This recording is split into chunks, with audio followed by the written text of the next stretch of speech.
Hi, let us see something about Hypertext Transfer Protocol in this video. The Hypertext Transfer Protocol is the set of rules used mainly to access data on the World Wide Web, and HTTP functions are as a combination of FTP and SMTP. So that is file transfer protocol and a simple mail transfer protocol. So we will discuss about how transaction happen in HTTP and persistent versus non-persistent connection. So HTTP, as we know, uses the services of TCP on well-known port number, that is, which is being defined for HTTP as 80. So the HTTP transaction typically happens like this. The client sends the request to the server and the server responds to it. So what kind of request and what kind of response message goes? The request goes with a request line at the starting, then followed by headers, in a blank line, and the optional body which is going to follow. Whereas in case of response, there will be a status line followed by headers and a blank line and then the body. So what are these headers, blank lines, and so on? So if we see about it, the request line is going to be containing the request type, a space, then the corresponding URL which is being connected, and space followed by HTTP version which is being followed. Whereas in the status line, the HTTP it is going to flow like this. So here HTTP version is first, then the space, status code, space, status phrase. So what are these things? So these things have to be seen. So here they are going to mention about the corresponding the request type is going to be the methods, whether it is going to be get method or head method, or it is going to be uh, post to post some information from client to server, put to send a document from server to client, trace for echoing, connect, and options. And this status code, so what is this status code? So these status codes are going to be 100, 101, or it may be 200 and so on.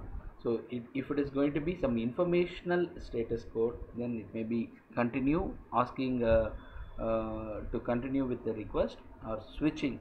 So the server is complying with the client request to switch protocols defined in the upgrade header, or to communicate some success like I have completed.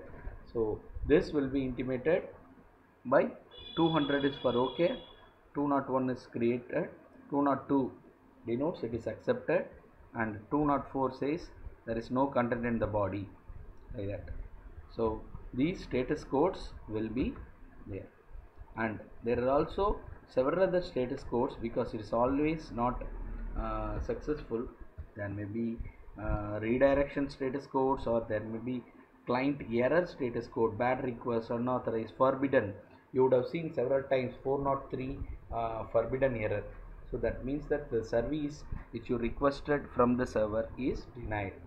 So whether you get 403, 404, all these things denote that service, that website, whatever you requested is not available.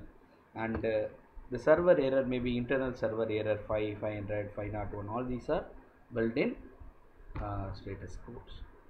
Now coming to that header format. So what was that header? So how will that header be framed? So header will contain the header name, colon, space, then the header value. So what are these general headers? The header name should be there, then the corresponding header. Header name may be cache control, connection, date, MIME version, upgrade, followed by colon and then the value. So this multi-purpose internet mail extension, so MIME is used in order to send or denote what kind of data is being communicated. So it may be image, it may be text, it may be video or anything. So we require to mention, and this MIME is going to combine or convert everything into common format, NVT format, and it is going to send it. So the request headers may be accept character set, accept language authorization, from host to, right, all these things. And the response headers maybe accept range, age, public, retry after, server, and so on. And there can also be entity headers like content type, content length, and all other things. And now if you see an example, this example retrieves a document. So let us see how does it happen. So we are going to use get method. So get is the method being used, and to retrieve an image with the path, your path u/user/bin/image in the corresponding URL.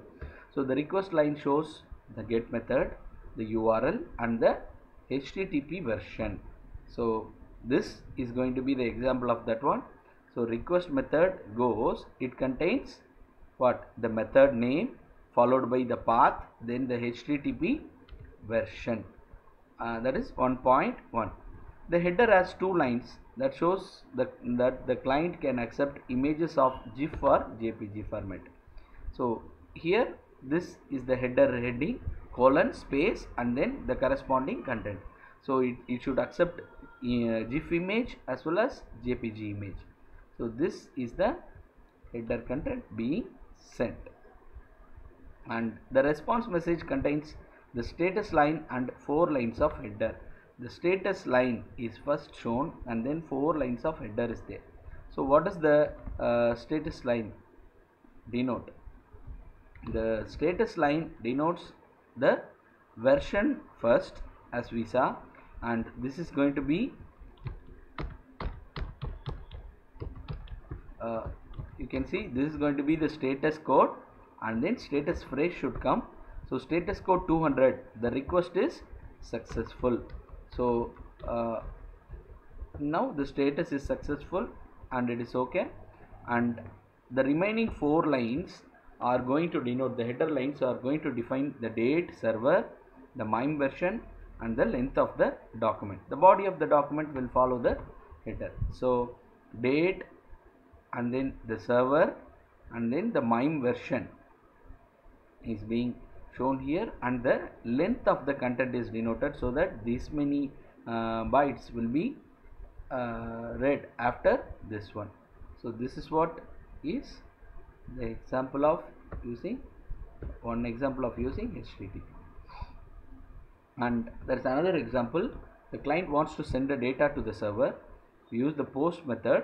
The request line shows method post, URL, and HTTP version, and you can see the post, then the corresponding path, and then the HTTP version, and then there are 4 lines of header. The request body contains the input information, the response. See, it is going to accept any type of file, and it can accept image, JPG, and content length is 50. So it is posting, and in the request, in the response, it is 7 lines starting with the status line, and a blank line at the end terminates the server response. So sorry, the response message contains the status line and 4 lines of headers. So it contains, see, HTTP 1 200, okay, and then the server, the MIME version, the content length, and it is being given. So the created document, which is a CGI document, is included as a body. So here it's a CGI document which is sent in the form of NVT ASCII character set. So network virtual terminal ASCII character set, which is a common format, and in that format it will be sent, and the client will open that one. Okay. Now let us take another communication where the HTTP uses ASCII character and client can directly connect to the server using Telnet protocol. So which logs into port 80. So here how do we do it? So we have to specify Telnet followed by the we have to use Telnet and then the corresponding host name and then the port number. So the request line get method, the second line is the header defining the host, and the third is blank. So you can see the once you give Telnet, it will try to connect, and then you send the get method, get followed by the path and the HTTP protocol, and then you give from, and then the third line is left empty space. Okay, and that is terminating the request. The server response is 7 lines starting with the status line. So it is going to be totally 7 lines starting with the status line. The blank line at the end terminates the server response. The file of 14,230 lines is received after the blank line. It's not being shown here. The last line is the output by the client. So there will be the contents which is available after this. Right. So this is how we get Telnet. Through Telnet we communicate using HTTP. So HTTP version 1.1 specifies a persistent connection by default. So it is going to be the default connection we get through HTTP 1.1.